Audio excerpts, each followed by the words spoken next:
সর্বোচ্চ চেষ্টা করার পরেও দেখবেন, সর্বোচ্চ চেষ্টা করার পরেও দেখা যাবে দিন শেষে আপনি অপরাধী হয়ে বসে আছেন। আর আমি একটা লেকচারে বলেছি না, পুরুষ মানুষ বোকা। পুরুষ মানুষ কেন বোকা? কারণ সে সবাইকে খুশি করতে চায়। সে চায় মা সুখে থাক, বোন সুখে থাক, স্ত্রী সুখে থাক, যদি আরও স্ত্রী থাকে ও সুখে থাক, সন্তানরা সুখে থাক, সবাই ভালো থাক। এবং তাদের ভালোর জন্য তারা কত কষ্ট করে, দিন রাত ডিউটি করে, অফিসে যায় আসে, জ্যাম ফেস করে, মানসিক প্রেশার নেয়, শারীরিক প্রেশার নেয়, তাই না?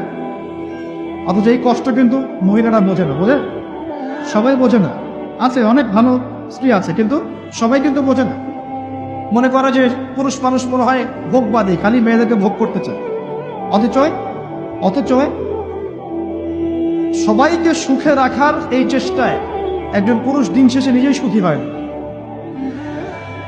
বহু পুরুষ শেষ বয়সে গিয়ে একাকিত্বে ভোগে, একা হয়ে যায়। এই জন্য বলছি ফ্যান্টাসি বাদ দেন। ফ্যান্টাসি বাদ দিয়ে হালাল রিজিক হয়েছে, একটা নেককার পরহেজগার মেয়ে দেখে বিয়ে করে, ব্যাস তাকে নিয়ে দুনিয়ার ছোট্ট জীবনটা কাটিয়ে দেয়। আর জান্নাতে তো হুর করে অপেক্ষা করছে ইনশাআল্লাহ।